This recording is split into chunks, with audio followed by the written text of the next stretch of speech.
Hello বন্ধুরা, আজকে আবার নতুন একটা ব্লগ ভিডিও নিয়ে চলে এসেছি।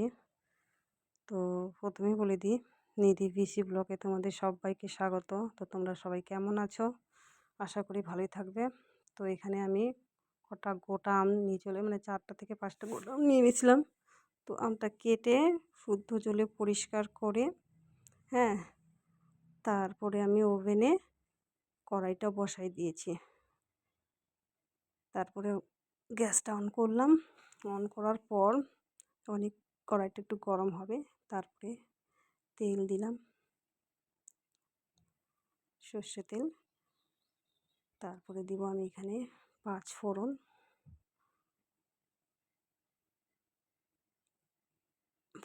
শুকনো লঙ্কা পরিমাণ মতো, যতটুকু লাগবে আর কি। 5-6টা আমের বেশি দিব না। তো এটাকে ভালো মতো নাড়াচাড়া করে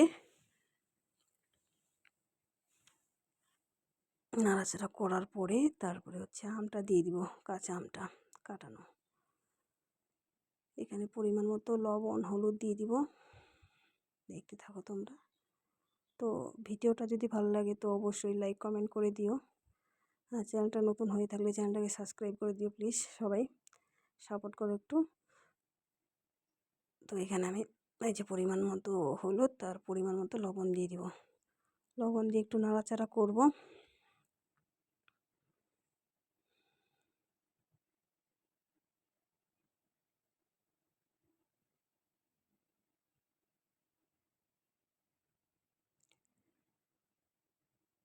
নাড়াচাড়া করার পরে তারপর একটু ঢেকে দেব। ঢেকে দিলে কি তাহলে একটু আমটা একটু হয়ে যায়, সিদ্ধ হবে আর কি। এখানে জল নিব না আমি, যেটা জল আছে ওই জল দিয়ে হয়ে যাবে।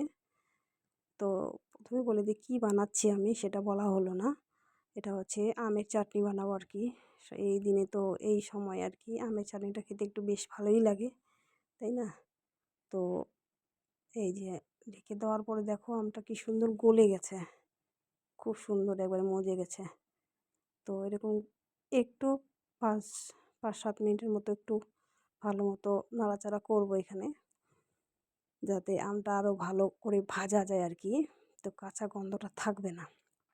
যদিও কাঁচা আম খেতে খুবই ভালো লাগে, তো একটু যদি চাটনি করে আমরা এভাবে রান্না করি তো আরও বেশি ভালো লাগে আর কি। গরমের দিনে ভাতের সাথে এমনি খাওয়া যায় আর কি। তো এই যে দেখো নাড়াচাড়া করতেছি আমি। তো তোমরা কে কীভাবে রান্না করো সেটা জানি না, কিন্তু আমি এভাবেই রান্না করি, তাই আমি শেয়ার করলাম ভিডিওটা। তো তোমাদের কেমন লাগলো প্লিজ কমেন্ট বক্সে জানাবে। আর ভিডিওটা যদি ভালো লেগে থাকে তো অবশ্যই শেয়ার করে দিও, তাহলে এই ভিডিওটা একজন সাথে আরও 2-3 জন দেখতে পারে আর কি। তো দেখো দেখো আমের কালারটা কি সুন্দর হয়ে গেছে। তো ভাজার পরে একটু আমি শুকনো লঙ্কার গুঁড়ো দিব। কেন? কারণ এটা আরও কালারটা তাহলে সুন্দর হবে। আর যেহেতু আমটা টক, তো ঝালটা দিলে কি মানে একটু টকটা কম লাগবে, ভালো লাগবে খেতে। ঝাল ঝাল ঝাল টক লবণ মিষ্টি একসাথে সম্পূর্ণ পরিমাণ মতো যদি সব পড়ে তাহলে ওই জিনিসটা আরও বেশি ভালো হয়। তো আমি এখানে লঙ্কার গুঁড়ো ইউজ করছি। তো তোমরা কে কীভাবে রান্না করো তোমরাও বলবে প্লিজ। আমি তো এভাবেই রান্না করছি। কেমন লাগলো? আমার কিন্তু প্রায় হয়ে গেছে চাটনিটা, আমের চাটনিটা আরও অল্প আছে। তো তো এটা নামানোর আগে হালকা গরম হয়ে গেছে, লাস্টের দিকে আমি চিনিটা ইউজ করব। চিনি দেবো একটু হালকা। তো ভাজা হয়ে গেছে প্রায়, আমার কষানো হয়ে গেছে আমটা। তো এখন আমি চিনি দেব।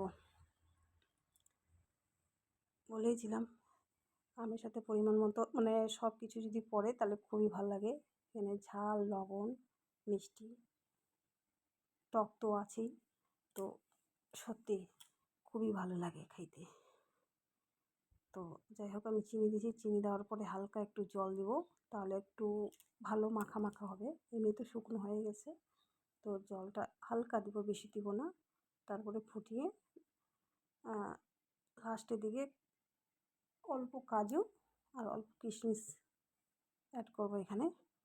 আর দেখতে ভালো লাগবে। দেখো আমের চাটনির কালারটা কিন্তু খুব সুন্দর এসছে। তো এই ছিল আজকের আমার রান্নার রেসিপি আমের চাটনি। তো তোমাদের কেমন লাগলো বলো প্লিজ। আর কি বলবো, তো ভালো লাগলে লাইক কমেন্ট শেয়ার করে দিও। চ্যানেলে নতুন হয়ে থাকলে চ্যানেলটাকে সাবস্ক্রাইব করে দিও। আমি এখন এটাকে একটা পাত্রে নামিয়ে নেব। তো আজকের ভিডিওটা এটুকুই। পরবর্তী নেক্সট ভিডিও আরও নিয়ে আসবো। তো কেমন লাগলো বলবে। আমার কিন্তু চাটনি প্রায় রেডি। দেখো